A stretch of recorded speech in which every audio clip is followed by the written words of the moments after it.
अस्सलामुअलैकुम की हाल है सारिਆਂ ਦਾ ठीक ठाक हो सेहत ठीक है। अल्लाह ताला ਤੁਹਾਨੂੰ ਸਭ ਨੂੰ ਆਪਣੇ ਹਿਫਜ਼ ਇਮਾਨ 'ਚ ਰੱਖੇ ਤੇ ਆਪਣੀ ਸਿਹਤ ਦਾ ਖਿਆਲ ਰੱਖਿਆ ਕਰੋ। ਜਿਹੜੀਆਂ ਤੇ ਬੇਵਕੂਫ ਜਨਾਨੀਆਂ ਹੁੰਦੀਆਂ ਨੇ ਉਹ ਜਣਿਆਂ ਦੀਆਂ ਬਾਹਰ ਗੱਲਾਂ ਲੋਕਾਂ ਨਾਲ ਕਰਦੀਆਂ ਨੇ ਤੇ ਆਪਣੀ ਇੱਜ਼ਤ ਆਪੂ ਘਟਾਉਂਦੀਆਂ ਨੇ। ਜਿਹੜੀਆਂ ਸਿਆਣੀਆਂ ਔਰਤਾਂ ਨੇ ਆਪਣੀ ਹਰ ਗੱਲ ਤੇ ਪਰਦਾ ਪਾਉਂਦੀਆਂ ਜਣਾ ਜੋ ਮਰਜ਼ੀ ਪਿਆ ਕਰੇ। ਜਿਸ ਤਰ੍ਹਾਂ ਘਰ ਦੇ ਪੇ ਪਰਦਾ ਪਾਉਂਦੇ ਨੇ ਬੱਚਿਆਂ ਸਾਹਮਣੇ ਆਖਦੇ ਨਾ ਕਰੋ ਵੱਡਾ ਭਾਈ ਆ ਜਾਏਗਾ ਤੁਹਾਨੂੰ ਪਤਾ ਕਿੰਨਾ ਗੁੱਸੇ ਵਾਲਾ ਹੈ ਤੈਨੂੰ ਆ ਕੇ ਫਿਰ ਮਾਰੇਗਾ। ਫੈਮਿਲੀ 'ਚ ਵੀ ਉਹਦਾ ਬੜਾ ਰੋਬ ਹੁੰਦਾ ਕਿ ਇਹਨਾਂ ਦੇ ਵੱਡਾ ਭਰਾ ਜਿਹੜਾ ਬੜਾ ਗੁੱਸੇ ਵਾਲਾ ਹੈ ਬਾਹਰ ਜਾ ਕੇ ਚਾਹੇ ਤੇ ਉਹਦੇ ਕੋਲੋਂ ਗੱਲ ਵੀ ਨਾ ਹੁੰਦੀ ਹੋਵੇ ਤੇ ਜਿਹੜਾ ਜਣਾ ਜਨਾਨੀ ਨੂੰ ਮਾਰਦਾ ਉਹ ਤੇ ਬੇਵਕੂਫ ਹੁੰਦਾ ਜ਼ਾਹਿਰੀ ਗੱਲ ਆ ਉਹ ਬੁਜ਼ਦਿਲ ਹੁੰਦਾ ਤੇ ਜਿਹੜੇ ਸਿਆਣੇ ਜਣੇ ਨੇ ਉਹ ਜਨਾਨੀ ਦੀ ਹਰ ਗੱਲ ਤੇ ਉਹ ਵੀ ਨਾਲ ਹੀ ਪਰਦਾ ਪਾ ਲੈਂਦੇ ਨੇ।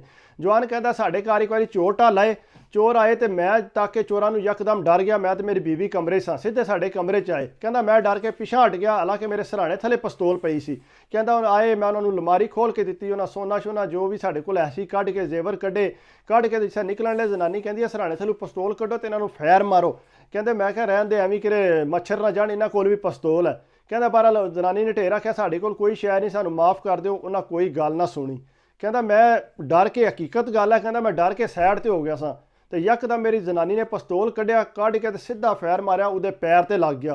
कहंदा पैर ते लगा उन्हें उत्थे जो कोई पोटली बन्नी सी सट के नस पिया। कहंदा फिर उन्हें दूजा फैर मारिया जा दरवाजे नूं लगा। कहंदा गे नस गए हो। कहंदा जिसे बच्चे सारे उठ गए की होया कहंदे अब्बू तेरे ने इंज पिस्तौल कढ़िया उन्होंने मारिया चोर आ गए सी साडे घर। कहंदे अब्बू ने उन्होंने फैर मारिया। कहंदे आ फैर मारिया। कहंदा को सारिਆਂ ਨੂੰ पता लगा जी भाई ने इंज जिहड़ा चोरां नूं कमरे च आए सी चोर ते उन्हां नूं फैर कढ मारिया ते भाई किन्ने गुस्से वाला है। कहंदा मेरी बड़ी इज्जत बन गई कि जनानी ने मेरी इतनी इज्जत बना दी है सारे सामने। कहंदा जेड़ा मेरे को पूछे मैं आए मैं सराहने थले पिस्तौल रखिया सी मैं फैर कढ मारिया। हालांकि मेरी जनानी बचाने वाली उंज साडे पल्ले कख नहीं सी रहना जो को उन्हां लुट के लै जाना सी। कहंदा होया एक दिन इंज कि मैं काम तो आया तो तकिया तो जनानी मेरी बाहर खलोती तो फ्रूट की रेहड़ी बाहर खलोती तो भाईया जिहड़ा साडे घर वड़िया। कहंदा जो ही मैं कोल पहुंचिया तो भाईया बाहर निकल के आया तो जनानी मेरी उत्थे ही खलोती। कहंदा आ जो ही मैं अंदर आउंदिया साह जनानी नूं कुटना शुरू कर दिता। कहंदा जो दे मार साडे जो कहंदी होया कि जे। कहंदा तू मेरे पिछू जिहड़े गुड़ पी खिलानी है ना मैनूं पता है सारा ये जिहड़ा तू गंद फैलाण लगी है। कहंदे मैं क्या कीता है जिहड़ा रेहड़ी वाला घर उन्हें नहीं रेहड़ी वाला उंज अंदर आया उन्हें आख्या ना ना ये सारियां बगैरतियां तू मेरे पिछू कर रही है। कहंदा मैं तैनूं तलाक दे दियां। कहंदा उन्हें मार कुट के घरों बूहे बाहर कढदा दफा आ जा अपने माँ प्यो के घर। कहंदी मैं किस तरह जाऊँगी किस बिना तो मैनूं कढदे हो पे। वो आंदा जो भी है तू उत्थों निकलदी हो। कहंदा मैं ढीठ हो के उन्होंने कढ दिता से कढ़ के पिछू जो रोला पै गया भी इस तरह की जनानी ने यह काम किया रेहड़ी वाला घर वाड़िया सी। कहंदा बड़ी मेरे वास्ते बेइज्जती वाला मुकाम मैं मेरा दिल करे मैं अपनी जनानी नूं फैर मार दियां। कहंदा इन्नी देर नूं तक दूजे त्रीजे दिहाड़े जिहड़ा ना कुड़ी दा प्यो रेहड़ी वाला वो आ गए साडे घर। कहंदा ये मेरी भैणां दी बजाय मेरा पेट खराब आया जिस वजह तू मैं आख्या बाजी मैं जाना तो बाजी बाहर खलोती सी तो मैं टॉयलेट गया। उन्हें आख्या मैं इस गल नूं मनदा ही नहीं ये सारा झूठ है तू दे अगे भी आउंदा होवेगा। उन्हें आख्या ये गल नहीं है। उन्हें ना इन्नी देर नूं जिहड़ी गुआंढण है वो पई सुणदी सी। वो गुआंढण आई उन्हें आख्या भाई जिस टाइम रेहड़ी वाला अंदर गया मैं छत ते खलोती सां मैं तो बाजी गल करन लगी सां ते मेरे सामने इन्हें आख्या कि मेरा पेट खराब है तो मैं अंदर जाना है। उन्हें आख्या नहीं बाजी तुसीं उंज सैड लैण लगे। कहंदे मैं सैड नहीं लैंदी पई मैं छत ते खलोती सां साडा दरवाज़ा खड़किया मैं थले ढाल के गई हाँ तो इन्नी देर में हो सकता है टुर गया होगा लेकिन मेरे सामने की ये गल है। वो फिर बड़ा शर्मिंदा जिहा होया तो जिसले उन्हें गल सुनी कि बंदा किन्ने बंदे विच पै गए ने जनानी नूं कहंदा चलो सही है मैं माफ़ी चाहना अपनी गल दी। कुड़ी दा प्यो टुर गया।